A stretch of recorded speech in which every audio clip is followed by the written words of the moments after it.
Hello student, good morning. आज मैं आपको बताने जा रहा हूँ यूरिनरी सिस्टम की टर्मिनोलॉजी बताने जा रहा हूँ। ठीक है, ऐसे ऐसे टर्म्स आते हैं यूरिनरी सिस्टम के, उनको मैं बताने जा रहा हूँ। ठीक है, सबसे पहले मैंने एक टर्म्स लिया जीएफआर। देखो जीएफआर क्या होती है। जीएफआर की फुल फॉर्म होती है ग्लोमेरुलर फिल्ट्रेशन रेट। क्या होती है? Glomerular filtration rate. ठीक है, जीएफआर की फुल फॉर्म क्या होती है? Glomerular filtration rate. ठीक है, इसका मीन्स क्या होता है? देखो आप, the volume of filtrate form by both kidney इन पर मिनट इज कॉल्ड जीएफआर। मतलब हमारे बॉडी के अंदर कितनी किडनियां होती है? 2 किडनियां होती है। ठीक है, वो 1 मिनट में ब्लड को कितना फिल्ट्रेट करती है। ठीक है ना, उसको क्या कहेंगे? जीएफआर। क्या कहेंगे? जीएफआर। ठीक है, नॉर्मल जीएफआर कितनी होती है? 125 ml पर मिनट। ठीक है, नॉर्मल जीएफआर कितनी होती है? 125 ml पर मिनट। ठीक है, जीएफआर का मतलब है, देखो, glomerular filtration rate.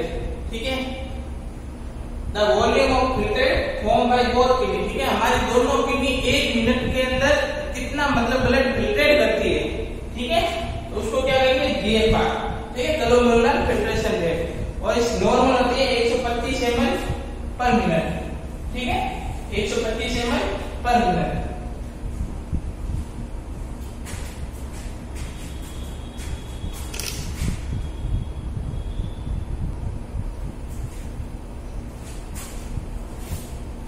Next one हम क्या पढ़ते हैं? नेक्स्ट वन टर्मिनोलॉजी है रीनल थ्रेशोल्ड। ठीक है, सेकंड वन क्या है? Renal threshold. रीनल थ्रेशोल्ड क्या होता है? देखो, किडनी की किसी सब्सटेंस को, ठीक है, किसी सब्सटेंस को रीअब्जॉर्प्शन करने की अधिकतम क्षमता को क्या कहेंगे? रीनल थ्रेशोल्ड कहेंगे। ठीक है, रीनल थ्रेशोल्ड कहेंगे। ठीक है, क्या कहेंगे? Renal threshold. देखो, रीनल थ्रेशोल्ड क्या होता है? हमारी किडनी की, ठीक है, हमारी जो किडनी होती है, कोई भी सब्सटेंस को रीअब्जॉर्प्शन करने की अधिकतम क्षमता। ठीक है, मतलब उस सब्सटेंस को कब रीअब्जॉर्प्शन कर देती है। ठीक है, कैपेसिटी होती है, रीअब्जॉर्प्शन करने की कैपेसिटी होती है हमारी किडनी की। ठीक है, उसको क्या बोलेंगे? Renal threshold. ठीक है, क्या बोलेंगे? Renal threshold. रीनल थ्रेशोल्ड क्या होता है? देखो, किडनी की किसी सब्सटेंस को रीअब्जॉर्प्शन करने की अधिकतम क्षमता को, ठीक है, कोई भी सब्सटेंस को रीअब्जॉर्ब, ठीक है, रीअब्जॉर्ब करने की अधिकतम क्षमता को क्या कहेंगे? और अधिकतम क्षमता को क्या कहेंगे? रीनल थ्रेशोल्ड कहेंगे। ठीक है, the kidney maximum capacity of reabsorption, ठीक है, एनी सब्सटेंस, तो उसको क्या बोलेंगे? Renal threshold. ठीक है, हमारी किडनी नॉर्मल कंडीशन के अंदर ग्लूकोज, एमाइनो एसिड, ठीक है, ग्लूकोज, एमाइनो एसिड और विटामिन, ठीक है, नॉर्मल कंडीशन के अंदर ये हाई थ्रेशोल्ड सब्सटेंस है। ये क्या है? High threshold. High threshold. High threshold का मतलब क्या होता है? मतलब हमारी किडनी है ना, नॉर्मल कंडीशन के अंदर इन तीनों सब्सटेंस को 100% रीअब्जॉर्ब कर देती है। ठीक है, ग्लूकोज, एमाइनो एसिड और विटामिन, ठीक है, इनको मतलब 100% रीअब्जॉर्ब कर देती है। इसको क्या बोलेंगे? High threshold. ठीक है, देखो, रीनल थ्रेशोल्ड क्या होता है? किडनी की किसी सब्सटेंस को रीअब्जॉर्प्शन करने की अधिकतम क्षमता को क्या कहेंगे? रीअब्जॉर्प्शन करने की अधिकतम क्षमता को क्या बोलेंगे? Renal threshold. ठीक है, ये हमारी सेकेंड टर्मिनोलॉजी। ठीक है, अब नेक्स्ट वन हम देखते हैं।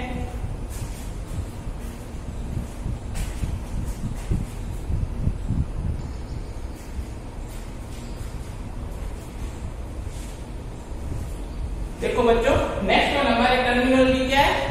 एनयूरिया। ठीक है, एनयूरिया। एनयूरिया का मतलब होता है urine output less than 100 ml in 24 hour. ठीक है, जो यूरिन आउटपुट होता है, ठीक है, वो 24 घंटे के अंदर 100 ml से कम हो, उसको क्या बोलेंगे? एनयूरिया। ठीक है, ऐसे नहीं कि यूरिन एब्सेंट हो, यूरिन एब्सेंट नहीं होगा इसके अंदर। एनयूरिया का मतलब होता है 24 घंटे के अंदर 100 ml से कम यूरिन आउटपुट होता है, उसको क्या बोलेंगे? एनयूरिया बोलेंगे। ठीक है, नॉर्मल यूरिन आउटपुट कितना? 1 से 1.5 लीटर होता है। ठीक है, ठीक है, अब देखो, एनयूरिया का मतलब होता है यूरिन आउटपुट लेस देन 24। ठीक ठीक है 100 ml इन 24 आवर, ठीक है 24 घंटे के अंदर 100 ml से कम अगर यूरिन आउटपुट हो रहा है तो उसको क्या बोलेंगे एनुरिया। एजोटेमिया, देखो एजोटेमिया मतलब डायफर्मिया शब्द है इसका, इसके अंदर ब्लड, ठीक है एजो का मतलब होता है देखो intention of nitrogenous waste product in blood, ठीक है एजोटेमिया का मतलब क्या होता है जो नाइट्रोजनस वेस्ट प्रोडक्ट होते हैं, ठीक है नाइट्रोजनस वेस्ट प्रोडक्ट होते हैं हमारे ब्लड के अंदर रिटेन हो रहे हैं उसको क्या बोलेंगे एजोटेमिया, ठीक है retention of nitrogenous waste product in blood azotemia, ठीक है।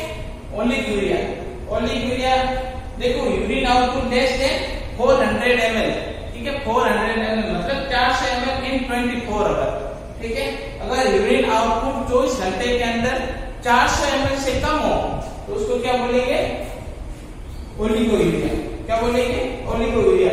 100 ml से कम हो तो एनुरिया, ठीक है 100 ml से कम हो एनुरिया और 400 ml से कम हो 24 घंटे के अंदर तो उसको क्या बोलेंगे ओलिगोयूरिया, ठीक है ये हमारी टर्मिनोलॉजी। और देखो नेक्स्ट वन देखते हैं 4th number 5th number 6th number देखते हैं, ठीक है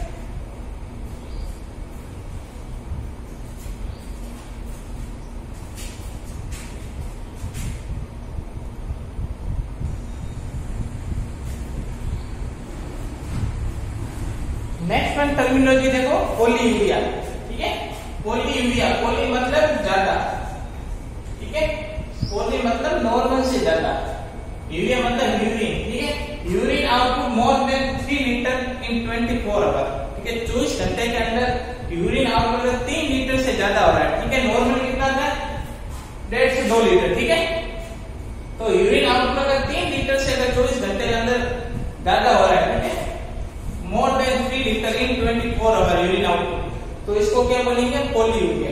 नेक्स्ट वन देखो पाईयूरिया, पाईयूरिया क्या होता है पस सेल इन द यूरिन, ठीक है पस सेल इन द यूरिन।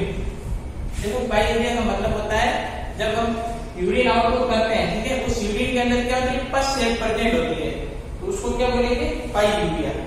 और डिसयूरिया डिस का मतलब पेनफुल डिफिकल्टी, ठीक है तो पेनफुल मिक्चुरेशन का मतलब है यूरिनेशन, ठीक है वॉइडिंग, ठीक है क्या होता है पेनफुल मिक्चुरेशन या यूरिनेशन। और ग्लूकोज यूरिया क्या होता है glucose present in the urine, ठीक है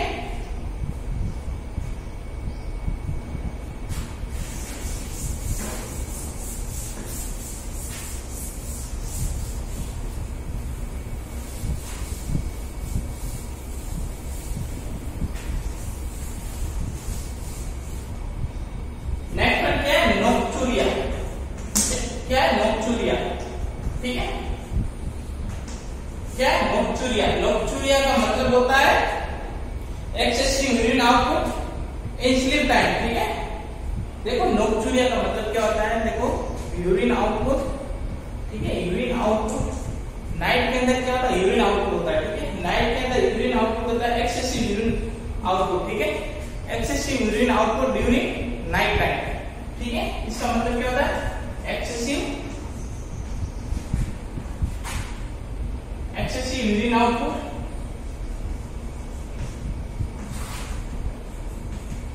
इन नाइट टाइम। नाइट के अंदर, ठीक है रात के अंदर, ठीक है नाइट के टाइम यूरिन आउटपुट हो, ठीक है उसको क्या बोलेंगे एक्सेसिव यूरिन आउटपुट हो उसको क्या बोलेंगे नोक्चुरिया, ठीक है नोक्चुरिया का मतलब होता है नाइट के अंदर एक्सेसिव यूरिन आउटपुट, ठीक है नाइट के अंदर एक्सेसिव यूरिन आउटपुट को क्या बोलेंगे नोक्चुरिया, ठीक है। और नेक्स्ट वन देखते हैं हिमेटुरिया। हिमेटुरिया का मतलब क्या होता है आरबीसी परसेंट इन यूरिन, ठीक है परसेंट ऑफ आरबीसी, ठीक है क्या है परसेंट ऑफ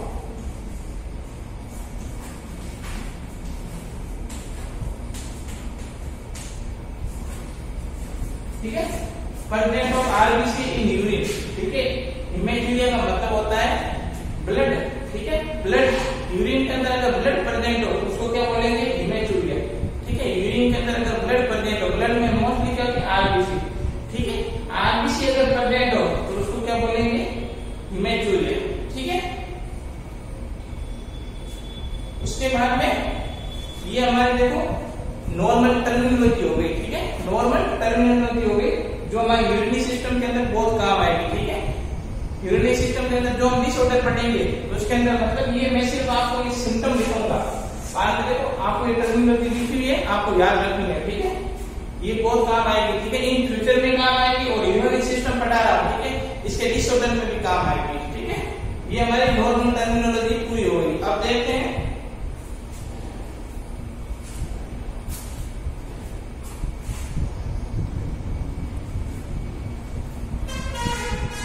हम क्या पढ़ रहे हैं, वैल्यूज पढ़ रहे हैं, ठीक है, क्या पढ़ रहे हैं, वैल्यूज,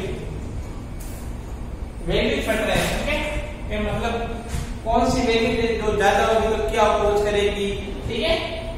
सबसे पहले वैल्यूज के अंदर सीरम सोडियम लेवल, ठीक है, ये वैल्यूज याद रखना, ठीक है, इन फ्यूचर ही काम आएगी और यूरिनरी डिसऑर्डर में पढ़ाऊंगा डिजीज के अंदर ही काम आएगी, ठीक है। अगर सोडियम लेवल अगर ज्यादा हो जाए तो क्या होगा, कम हो जाए तो क्या होगा, ज्यादा कितना होगा, कम कितना होगा, ठीक है। देखो serum sodium level normal level क्या होता है 135 मिली इक्विवेलेंट पर लीटर, ठीक है, 135 टू 145, ठीक है, 135 to 145 milliequivalent per litre, ठीक है। अगर ये 135 से कम हो तो इसको क्या बोलेंगे, हाइपोनेट्रेमिया, ठीक है, सोडियम का मतलब नेट्रेमिया, ठीक है, हाइपोनेट्रेमिया। अगर 145 से ज्यादा हो तो क्या बोलेंगे, हाइपरनेट्रेमिया, ठीक है, हाइपरनेट्रेमिया, ठीक है। इसका नॉर्मल लेवल है 135 to 145 milliequivalent per litre, ठीक है। Next one serum potassium level, ठीक है, सीरम पोटेशियम नॉर्मल लेवल कितना होता है 3.5 to 5.1 milliequivalent per litre, ठीक है, मिली इक्विवेलेंट पर लीटर। देखो 3.5 to 5.1 milliequivalent per litre, ठीक है। अगर 3.5 से कम हो तो उसको क्या बोलेंगे, हाइपोकैलेमिया। 5.1 से ज्यादा हो, ठीक है, अगर 6 हो जाए, ठीक है, उसको क्या बोलेंगे, हाइपरकैलेमिया, ठीक है। अगर कम हो तो हाइपोकैलेमिया और ज्यादा हो तो हाइपरकैलेमिया, ठीक है। Serum sodium level, serum calcium level 160 मिली इक्विवेलेंट पर लीटर, ठीक है, नॉर्मल लेवल कितना होता है 98 टू 160, ठीक है, 107, ठीक है, मिली इक्विवेलेंट पर लीटर, ठीक है। अगर 98 से कम हो तो उसको क्या बोलेंगे, हाइपोकैल्सीमिया, ठीक है। अगर 160 से ज्यादा हो तो उसको क्या बोलेंगे, हाइपरकैल्सीमिया, ठीक है। सीरम SO3 लेवल, SO3 का मतलब बाइकार्बोनेट लेवल, ठीक है, बाइकार्बोनेट लेवल,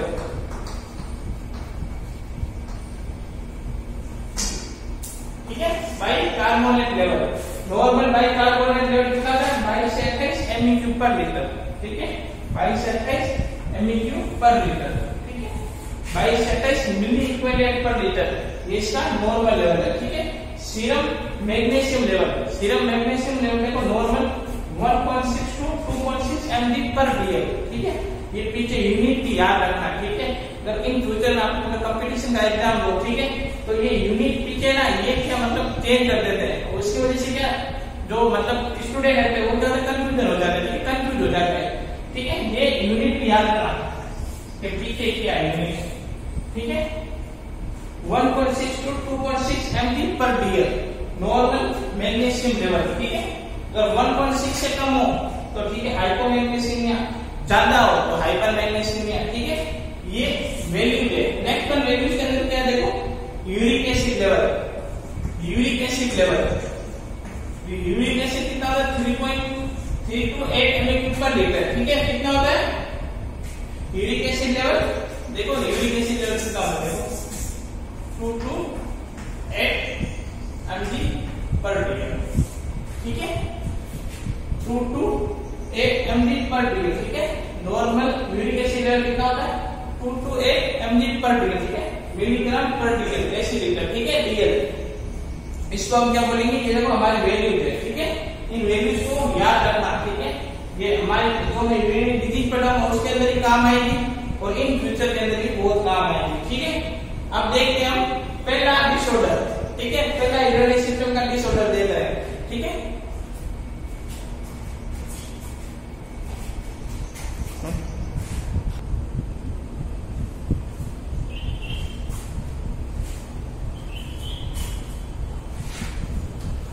देखो नेक्स्ट हमारा डिसऑर्डर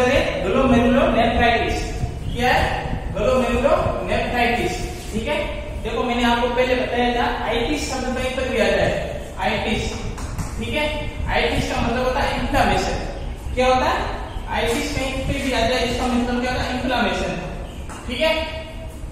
और नेफ्रॉन, नेफ्राइटिस का मतलब होता है नेफ्रॉन, ठीक है, नेफ्रॉन। और ग्लोमेरुलस का मतलब होता है ग्लोमेरुलस, ठीक है। मतलब it is inflammation in the glomerulus due to antigen antibody complex, ठीक है। इसका मीन्स क्या होता है? ग्लोमेरुलर नेफ्राइटिस का मतलब होता है अगर ग्लोमेरुलस, ठीक है, इसके अंदर इन्फ्लामेशन होता है, ठीक है। अगर इन्फ्लामेशन होता है तो उसको क्या बोलेंगे? ग्लोमेरुलर नेफ्राइटिस, ठीक है। ये ग्लोमेरुलस किसका पार्ट है? नेफ्रॉन का पार्ट है, ठीक है, नेफ्रॉन का पार्ट है, ठीक है। किसका पार्ट है? नेफ्रॉन। अगर इसका मतलब देखो आप, it is inflammation in the part of the nephron glomerulus, ठीक है। नेफ्रॉन के जो एक पार्ट होता है ग्लोमेरुलस, ठीक है, इसके अंदर इन्फ्लामेशन हो जाए तो उसको क्या बोलेंगे? Glomerular nephritis. देखो मैंने आपको एक डायग्राम बताया था, ये डायग्राम देखो, ये डायग्राम मैंने आपको पहले बताया था, ठीक है। ये डायग्राम ये क्या है? हमारा बाउमेन कैप्सूल, ठीक है। ये हमारा क्या है? बाउमेन कैप्सूल है। और ये क्या है? देखो ये हमारा बाउमेन कैप्सूल और ये हमारा क्या है? ग्लोमेरुलस। क्या है? ग्लोमेरुलस। ये क्या है? ग्लोमेरुलस, ठीक है। इस ग्लोमेरुलस के अंदर क्या होता है? जो कैपिलरीज का ये क्या होता है? जाल होता है, ठीक है। क्या होता है? कैपिलरीज का एक नेट होता है, जाल को क्या कहते हैं? नेट, एक नेट होता है, उसको क्या बोलेंगे? ग्लोमेरुलस, ठीक है। यहाँ पर ये क्या है? ग्लोमेरुलस है, ये बाउमेन कैप्सूल, ठीक है। जो भी मतलब वेस्ट प्रोडक्ट वगैरह, ठीक है, जो भी हम मेटाबॉलिक वेस्ट है, ठीक है, वो आके यहाँ पर क्या होंगे? इकट्ठा होंगे, ठीक है। यहाँ पर इकट्ठा होंगे, ये क्या करेगा? बाउमेन कैप्सूल इसको क्या करेगा? फिल्ट्रेट करेगा, ठीक है। इसको क्या? फिल्ट्रेट करेगा, ठीक है। कुछ ऐसे प्रोडक्ट होते हैं जिसको हम फिल्टर नहीं कर सकते, जैसे कि ब्लड प्रोडक्ट, जैसे आरबीसी वगैरह, ये कभी मतलब फिल्टर नहीं होती है, ठीक है। ये हमारे ब्लड के अंदर रीअब्जॉर्ब हो जाती है, ठीक है। तो ऐसी मतलब कंडीशन होती है ग्लोमेरुलर नेफ्राइटिस, ठीक है। तो इसके अंदर क्या होता है? इस ग्लोमेरुलस का क्या इन्फ्लेमेशन हो जाता है, ठीक है। तो ये क्या करता है? आरबीसी वगैरह उनको भी क्या करता है? उनको भी क्या फिल्ट्रेट करने लग जाता है, ठीक है। वो भी क्या यूरिन के साथ आने लग जाते हैं, ठीक है। और यूरिन के साथ कभी आरबीसी वगैरह नॉर्मल कंडीशन में नहीं आते, ठीक है, अबनॉर्मल कंडीशन में अंदर आते हैं, ठीक है। इस ग्लोमेरुलस की इन्फ्लेमेशन को क्या बोलेंगे? ग्लोमेरुलर नेफ्राइटिस, ठीक है। ये हमारा क्या है? Bowman capsule. तो क्या बोलेंगे? It is inflammation in the glomerulus due to antigen antibody complex, ठीक है। मैंने आपको बताया था ऑटो इम्यून डिसऑर्डर, ठीक है, ऑटो इम्यून डिसऑर्डर है, ठीक है। ये मतलब एंटीजन एंटीबॉडी क्या रिएक्शन होती है, उसकी वजह से क्या होगा? देखो कोई भी एंटीजन हमारी बॉडी के अंदर एंटर करता है, ठीक है। एंटर करेगा तो क्या होगा? हमारी एंटीबॉडी होगी वो एक्टिवेट होगी, ठीक है। उसके डिफेंस में हमारी एंटीबॉडी एक्टिवेट होगी।